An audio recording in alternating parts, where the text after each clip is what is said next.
Got stress?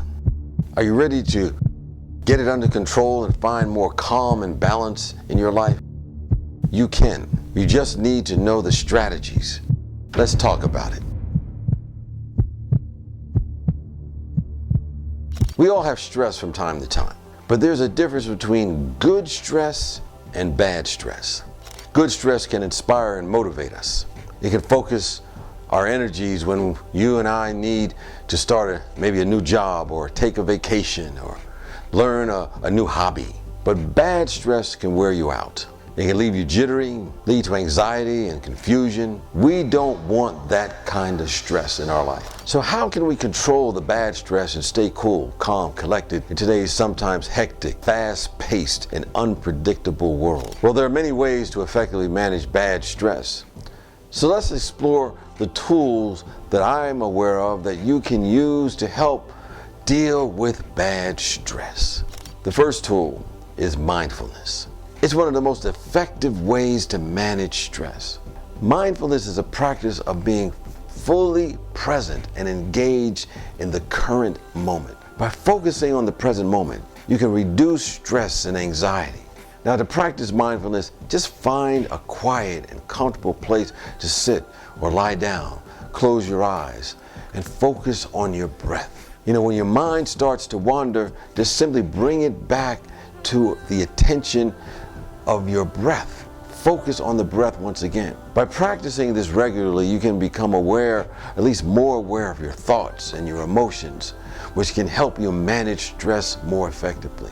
Because usually it's not the situation that is causing the stress. It is our thoughts about the situation. You got to hear that, how we're thinking about the situation. Let's say you're stressed about a deadline at work or a project.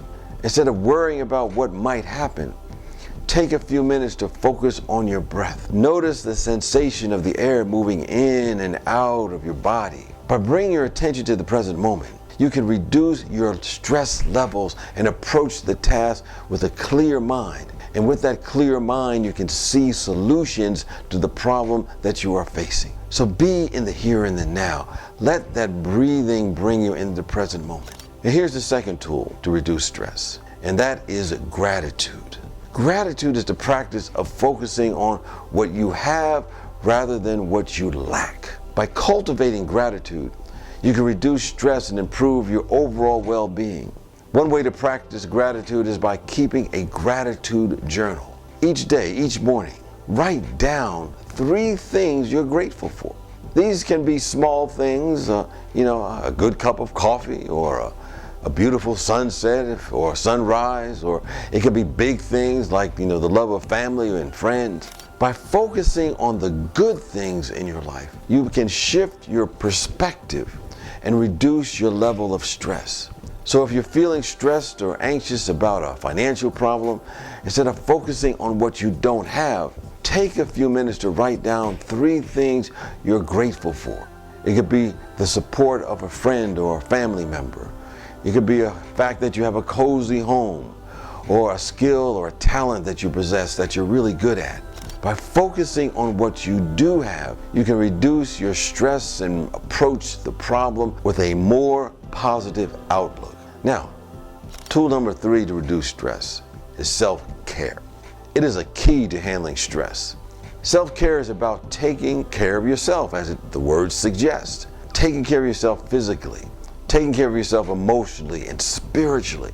By prioritizing your own needs, you can reduce stress and improve your overall well-being. Self-care can take many forms, such as exercise, eating healthy, rest, and of course, just finding something to cause you to relax. Taking a nice bubble bath could be relaxing. It could also be spiritual practices or rituals. If you have a prayer practice or a different kind of meditation practice, or maybe even attending religious programs and services. By taking care of yourself, you can reduce stress and build resilience. When you are feeling overwhelmed, and we all have those moments, instead of pushing through and working harder, take a break and participate in some self-care activities. This could be going for a walk in nature, or if you're near a beach, taking a walk on the beach. I like to do that. Like I said, maybe it's just taking a nice warm bath or spending time with loved ones. By prioritizing your own needs, you can reduce your stress and come back to the task with a clearer mind. Now, before sharing the next tool on how to control your stress, make sure you like and subscribe to the channel so we can get this information out to more people and you can hear more tips that will help you create the life that you want. Now here's tool number 4 to help reduce stress: connection. One way to lighten your mental burdens is through connections. Connection is the practice of building meaningful relationships with others. By connecting with others, you can reduce your stress and improve your overall well-being. And connection can take a lot of different forms and ways. Like I said, spending time with people you like, your friends, your family, volunteering in your community, joining a spiritual community, as I mentioned earlier. By connecting with others, you can find support and build resilience. Let's say you're feeling stressed and isolated. Instead of withdrawing, which sometimes is the worst thing you can do, reach out to a friend or a loved one. You could meet for a cup of coffee or go for a walk with them or simply talk with them by phone.